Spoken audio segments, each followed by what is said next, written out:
गज ने भी जल क्रीड़ा में समय का ध्यान नहीं दिया। दैव योग से उसी सरोवर में रहने वाला एक ग्राह हाथी के पैर को पकड़ लिया। तम तत्र कश्चिन्द्रपदैव नोदितो ग्राहो बलीयांश्चरणोरुषा गृहीत यदृक्षयैवं व्यसनं गतो गजो यथा बलं सोति बलो विचक्रमे। खेल में मग्न उस गज के शरीर का रक्त जब ग्राह ने चूस लिया, शरीर की शक्ति क्षीण होने लगी। तब अपने पैर को उठाने का प्रयत्न किया, नहीं उठा पाया।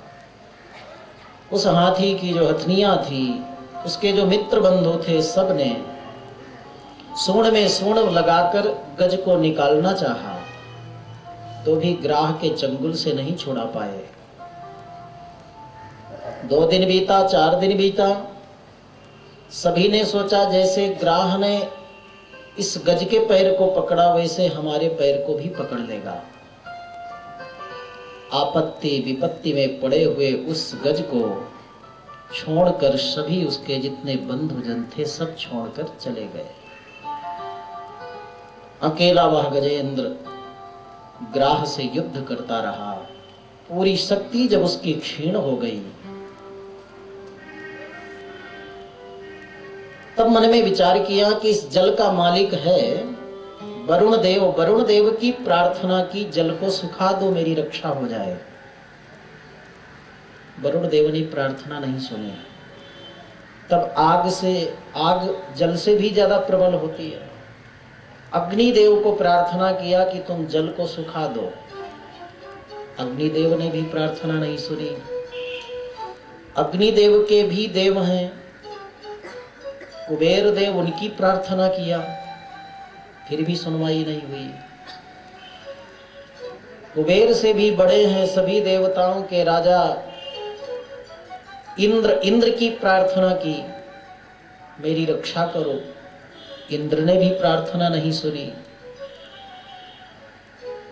तो एवं गजेन्द्रमुपवर्णित निर्विशेषम ब्रह्मादयो विविधलिङ्गभिदाभिमानाः नैते यदोपससृपुर्निखिलात्मकत्वात् तत्राखिलामरमयो हरिराविरासीत्। अंततो गत्वा उस गज ने सोचा, जब देवताओं के ऊपर विपत्ति आती है तो देवता भी किसी की शरण में जाते हैं। जिनकी शरण में जाते हैं मैं भी उसी की शरण में जाऊंगा।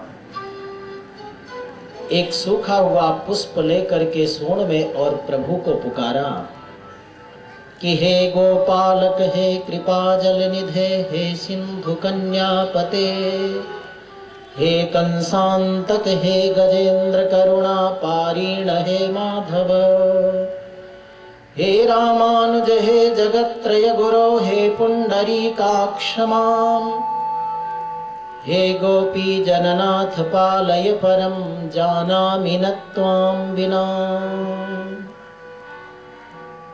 गवों का और गोपालों का पालन करने वाले, हे लक्ष्मी के पति, कंस का अंत करने वाले, हे रामानुज, हे गोपियों के प्राणनाथ, हे कमल नयन, हे सर्वेश्वर प्रभो, जानामि न त्वां विना, आपके अतिरिक्त कोई मेरी रक्षा नहीं कर सकता। आपके अतिरिक्त मैं किसी से प्रार्थना नहीं करता। आपके अतिरिक्त मैं और किसी को नहीं जानता। आप मेरी रक्षा करो प्रभु, रक्षा करो, रक्षा करो। ऐसी अनन्य प्रार्थना को सुनते ही सर्वेश्वर भगवान श्रीहपति श्रीमन्नारायण वैकुंठ से चल पड़े। सामने गरुड़ जी पर विराजमान हुए, लेकिन विचार किया कि मैं जब तक गरुड़ में बैठकर जाऊंगा मेरे भक्त गज को बड़ा कष्ट होगा। भगवान पैदल दौड़ पड़े। सोचा पैदल जाऊंगा तो भी विलंब होगा, तो अपने सुदर्शन चक्र को भगवान ने भेजा। सुदर्शन चक्र आया और ग्राह के सिर को धड़ से काटकर अलग कर दिया। भगवान पहले विपत्ति दूर करते हैं, पीछे दर्शन देते हैं। सुदामा को भगवान ने सब कुछ दिया लेकिन सामने नहीं आए। जीव सामने पहले आता है, फिर पीछे कुछ करता है। और अगर नहीं आप बताए तो लोग कहते हैं हमें तो आपने बताया ही नहीं, फोन ही नहीं किया। कई लोगों को मालूम होते हुए भी फोन का बहाना, या कह देते हैं आउट ऑफ स्टेशन थे, कलकत्ता में नहीं। लेकिन भगवान बाद में आते हैं, पहले कष्ट दूर करते हैं। पीछे से भगवान आए तो गजेंद्र ने देखा पीतांबर धारण किए हुए भगवान शंख चक्र गदा पद्म धारण किए हुए सामने दर्शन दिए। स्वन्तः सरस्युर्बलेन गृहीतयार्तो दृष्ट्वा गरुत्मति हरिं खौपात्य चक्रम् उत्क्षिप्य साम्बुजकरं गिरमाह कृच्छ्रात् नारायणाखिल गुरो भगवन् नमस्ते। साक्षात देवाधिदेव भगवान सर्वेश्वर प्रभु को सामने देखा। उन सर्वेश्वर प्रभु के चरणों में सूखा हुआ पुष्प बड़े परिश्रम से समर्पित किया। और फिर गजेंद्र ने भगवान की पावन स्तुति की है बंधुओं, जिसको भागवत में गजेंद्र मोक्ष कहते हैं, जिसको गजेंद्र स्तव कहते हैं, जिसके स्तवन से शरीर की आधि और व्याधि सदा सर्वदा दूर होती है। कई लोग पूछते हैं महाराज संस्कृत में हमें पाठ नहीं आता तो हम क्या करें, हिंदी में पढ़ें? तो देखो हिंदी में आप पढ़ो उसका भी लाभ है, लेकिन संस्कृत देव भाषा है, तो देव भाषा को देवताओं के लिए जब हम निवेदन करेंगे तो उसका ज्यादा लाभ मिलता है। भगवान हमारी भाषा को जल्दी समझते हैं। तो फिर ये होता है कि अगर कोई त्रुटि हो जाए, कोई त्रुटि हो जाए उच्चारण में, तो बोले देखो जो जैसे मंत्र हैं, कुछ महामृत्युंजय मंत्र है या सुदर्शन शतक हैं, ऐसे उग्र मंत्र स्तोत्रों का पाठ करने में कोई अगर त्रुटि हो तो उसका दोष बहुत लगता है, उल्टा विपरीत फल होता है। लेकिन जो भगवान की स्तुत्यात्मक स्तोत्र हैं, उनमें अगर कोई त्रुटि भी होती है तो भगवान वैसे ही प्रसन्न होते हैं आपकी भावना और श्रद्धा के वचनों को सुनकर। जैसे कोई छोटा बच्चा तोतली भाषा में बोलता है तो माता पिता को अच्छा लगता है ना, वैसे ही भगवान को प्रसन्नता होती है। यद्यपि व्याकरण में महावैयाकरण भाष्यकार तो यहां तक कहते हैं कि जब तक शब्द के अर्थ को हम नहीं जाने तब तक उसका उच्चारण करना वैसा ही निष्फल होता है जैसे राख में हवन करना। लेकिन एक भक्ति का सिद्धांत है, इसलिए आपसे अगर कुछ गलतियां भी हो जाती उच्चारण में तो कोई दोष नहीं। प्रतिदिन इसका पाठ करें गजेंद्र मोक्ष का। जैसे आपत्ति विपत्ति से गजेंद्र बचे, उसी प्रकार जरूर अपने ऊपर भगवान अनुग्रह करते हैं। कि माद्रिक प्रपन्न पशुपास विमोक्षणाय मुक्ताय भूरि करुणाय नमो लयाय स्वांसेन सर्वतनु बृन्मनसि प्रतीत प्रत्यग्दृशे भगवते बृहते नमस्ते। माद्रिक प्रपन्न पशुपास विमोक्षणाय। भगवान माद्रिक मेरे जैसे पशु योनि में, पशु के पास में बंधे हुए जीव पर आपने कितना बड़ा अनुग्रह किया कि मेरी प्रार्थना से आप आए, मेरा कष्ट दूर किए। तो जो मनुष्य योनि में है, जो भक्ति श्रद्धा से आपको पुकार सकता है, जो आपका विशेष अंश है, ये चेतन जो ज्ञान रखता है, जिसके अंदर स्वरूप भूत धर्म भूत ज्ञान दोनों है, ऐसा जो भक्ति श्रद्धा भक्त से आपको पुकारता है, उसके ऊपर भी आपका अनुग्रह अवश्य होता है। ऐसे अनुग्रह कारक प्रभु मैं आपको बारंबार प्रणाम करता हूं। आपके लिए यदि श्रद्धा है तो वह पशु योनि में भी आप सुलभ सरल बन जाते हो, और यदि भक्ति श्रद्धा नहीं है तो चाहे देवता ही क्यों ना हो, उनके लिए आपका पाना, आपका दर्शन पाना बहुत दुर्लभ है। नमो नमस्तुभ्यमसैह वेग शक्तित्रयायाखिलधी गुणाय प्रपन्न पालाय दुरंत शक्तये कदिंद्रियाणाम अनवाप्य वर्तमने।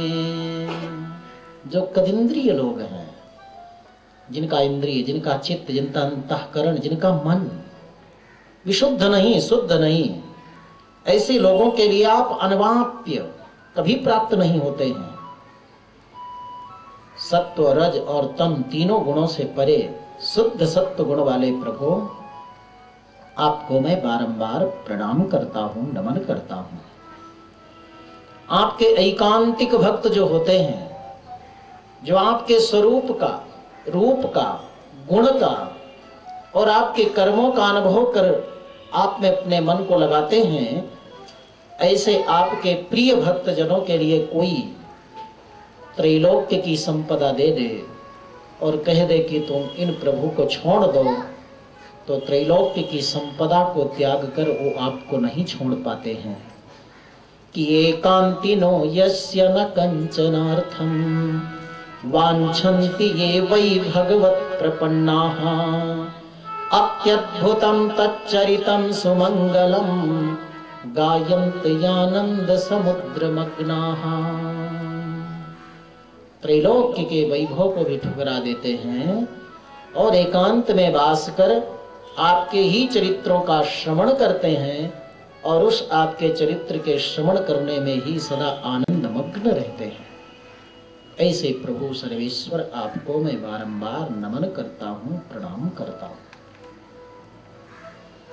क्या मतलब? गजेंद्र ने पहले अपनी पूरी शक्ति लगा दी, भगवान नहीं आए, कृपा नहीं किए। फिर गजेंद्र ने वरुण को पुकारा, फिर भी भगवान नहीं आए। कुबेर को पुकारा, अग्नि को पुकारा, इंद्र को पुकारा, कोई नहीं आए और भगवान की कृपा भी नहीं मिली। ठीक उसी प्रकार से जैसे 7 मामा का भांजा भूखा रह जाता है ना।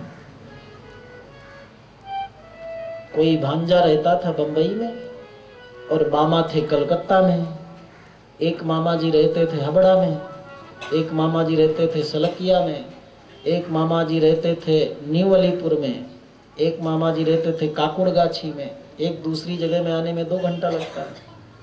अब सुबह भांजे जी पहुंचे बड़े मामा के यहाँ। बड़े मामा ने सोचा भी सुबह का समय है, 6 बजे हैं, जलपान की भी जरूरत नहीं, भोजन की भी जरूरत नहीं। उन्होंने पूछा ही नहीं। वहां से चल के भांजे जी दूसरे मामा के यहाँ पहुंचे 8 बजे। दूसरे ने सोचा कि पहले मामा के यहाँ से आया है तो कुछ जलपान करके आया होगा, भोजन का समय है नहीं अभी, उसने नहीं पूछा। तीसरे मामा के यहाँ पहुंचा तो सोचा 2 मामा के यहाँ से आया, कुछ खा पी के आया होगा, उसने भी नहीं पूछा। सुबह से शाम तक 7 मामा के यहाँ बेचारा घूमता रहा, किसी ने जलपान को भी नहीं पूछा।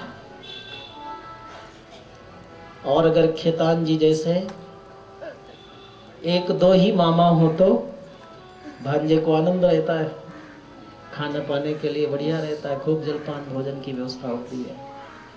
वैसे ही अपने जीवन में जब एक सर्वेश्वर प्रभु को आप अपनाओगे, उनमें विश्वास रखोगे, उनमें श्रद्धा रखोगे, उनमें समर्पण रखोगे, तब भगवान आपका कल्याण करेंगे, आपकी प्रार्थना को सुनेंगे। और भागवत में तो बड़ा सुंदर विवेचन किया सुखदेव जी ने। एक सर्वेश्वर की उपासना कर लो, सबकी उपासना हो जाती है। एक उनको जल दे दो, सबकी वो जल मिल जाता है। कितनी सुंदर बात है। गजेंद्र ने अपने प्राणों को भगवान के चरणों में समर्पित किया है। शरीर की रक्षा के लिए प्रार्थना नहीं किया था कि नक्रग्रस्त पदम समुद्रित करम ब्रह्मादयो भवसुराः रक्षन्तामिति दीनवाक्य करिणम देवे स्वशक्तेषु यः मां भयसीरिति तस्य न ग्रहणने चक्रायुध श्रीधरः यार्तत्राणपरायणः स भगवान् नारायणो मे गतिः। इस प्रकार के कष्ट से गज को दूर करने वाले प्रभु मेरे जीवन में मेरे कष्टों को भी दूर करिए।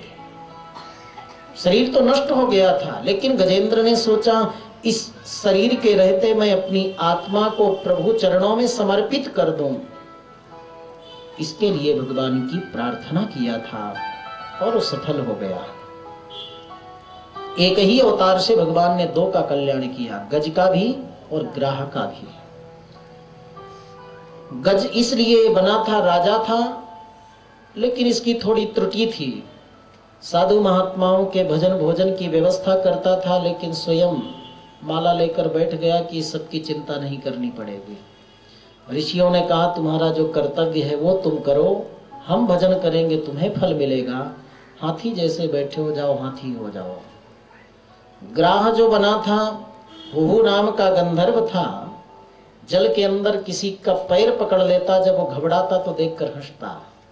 किसी की आपत्ति विपत्ति दुख कुरूपता को देखकर हंसो मत, परिहास मत करो, उसकी आह लग जाएगी, उसका दोष लग जाएगा, उसका साप लग जाएगा।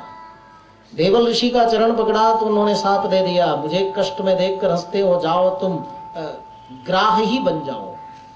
इसलिए ग्राह बन गया। लेकिन एक ने ऋषि के चरण पकड़े और एक ने ऋषियों का दर्शन करते हुए साप पाया। इसलिए इस जन्म में दोनों के ऊपर भगवान का अनुग्रह हुआ और दोनों मुक्त हो गए। कहने का मतलब हम अपनी ओर से विलंब करते हैं, भगवान विलंब नहीं करते। हम 4 पग चलते हैं तो भगवान 10 पग चलकर हमें अनुग्रह प्रदान करते हैं। सब जगह आप देख लो, चाहे द्रौपदी जी हो, चाहे गजराज हो, चाहे सुदामा जी हो, जब अपना शक्ति सामर्थ्य बुद्धि चातुर्य विवेक सब कुछ व्यक्ति प्रभु में समर्पित कर देता है, तभी प्रभु का अनुग्रह प्रारंभ होता है। इसीलिए कहते हैं भक्त जब पुकारे भगवन दौड़े चले आते हैं, लाज अपने भक्तों की आंखें वो बचाते हैं। भक्त जब पुकारे भगवन दौड़े चले आते हैं, भक्त जब पुकारे भगवन दौड़े चले आते हैं। ओ लाज अपने भक्तों की, लाज अपने भक्तों की, लाज अपने भक्तों की, लाज अपने भक्तों की, लाज अपने भक्तों की आप वो बचाते हैं। लाज अपने भक्तों की आप वो बचाते हैं। लाज अपने भक्तों की आप वो बचाते हैं। गज और ग्राह जब लड़े जल भीतर, गज और ग्राह जब लड़े जल भीतर,